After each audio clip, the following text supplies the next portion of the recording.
भगवान श्री कृष्ण जी। उपनिषदों के बारे में आप सभी ने अवश्य सुना होगा। वैदिक साहित्य का अंतिम भाग उपनिषद कहलाता है।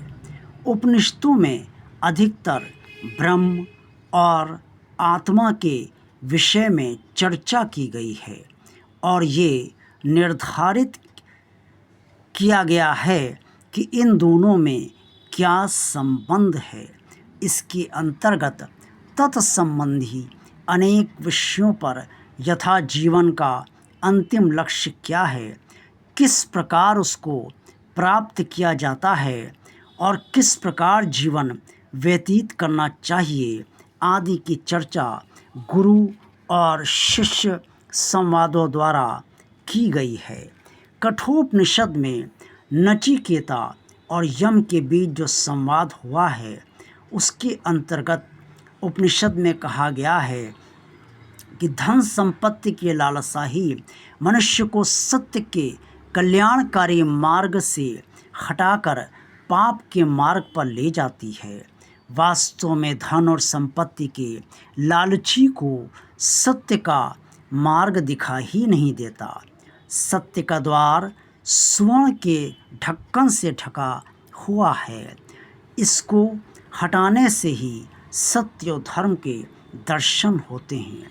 इस नश्वर जीवन में जहाँ सदा नहीं रहना है, जहाँ से सब वस्तुओं को छोड़कर ही जाना है, जहाँ भोगों से इंद्रियों की शक्ति क्षीण होती है, प्रेय का मार्ग ग्रहण करना तो मूर्खता है। हे यम, ये जो पदार्थ आपने देने को कहा है ये सब कल तक रहने वाले हैं।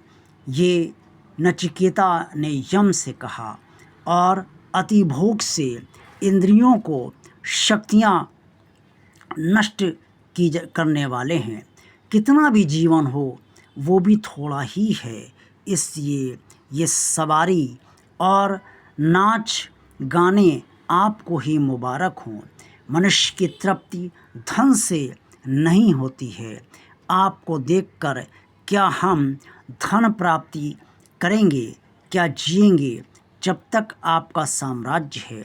सुंदर और प्रिय वस्तुओं के उपभोगों के ऊपर खूब विचार करके लंबे जीवन से कौन प्रसन्न होगा। इसलिए मनुष्य जिस श्रेय मार्ग की जिज्ञासा करता है वो क्या है। बृहदारण्यक उपनिषद के अनुसार वे हैं दम, दान और दया।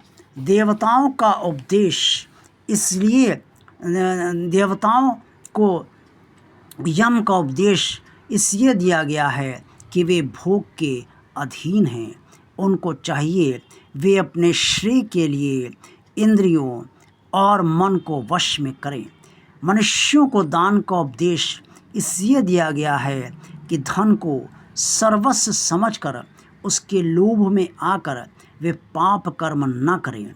और असुरों को दया का उपदेश इसलिए दिया गया है कि वे हिंसा प्रधान जीवन व्यतीत करते हैं। काम, लोभ और हिंसा ये ही हम सबको पतन की ओर ले जाने वाले हैं। इसलिए इनके निषेधात्मक गुणों का दम, दान, दया का हमको संपादन करना चाहिए।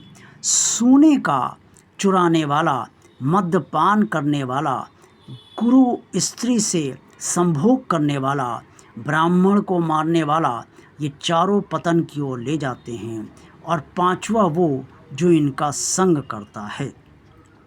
श्रेय मार्ग पर चलने वाले को सदा स्वाध्याय करना चाहिए और अतीत विषयों पर परस्पर विचार करना चाहिए तथा नियम पूर्वक रहना चाहिए।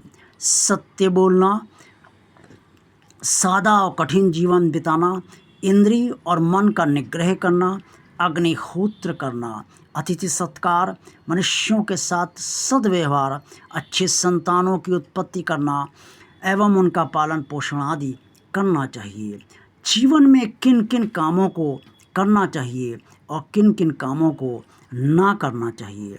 इस विषय में आचार्य अपने स्नातक विषयों को, जबकि वे ब्रह्मचर्य श्रम को पूरा करके गृहस्थाश्रम में प्रवेश किया करते थे, उपदेश आचार्य देते थे।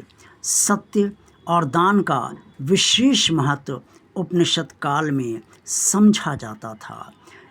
सत्य की सदा विजय होती है, ये उपनिषद में कहा गया है, और सत्य ही मृत्यु पश्चात उत्तम लोकों को में ले जाता है। सत्य ही सदा जीतता है, झूठ नहीं। सत्य से ही देवयान मार्ग खुला रहता है, जिसके द्वारा आप्त काम ऋषि लोग वहाँ पहुँचते हैं, जहाँ सत्य का बड़ा भंडार होता है। उच्चतम गति प्राप्त करने के लिए उपाय उपनिषदों के अनुसार ये हैं: तप, दान, आर्जो, अहिंसा, सत्य वचन। जय भगवान श्री कृष्ण जी।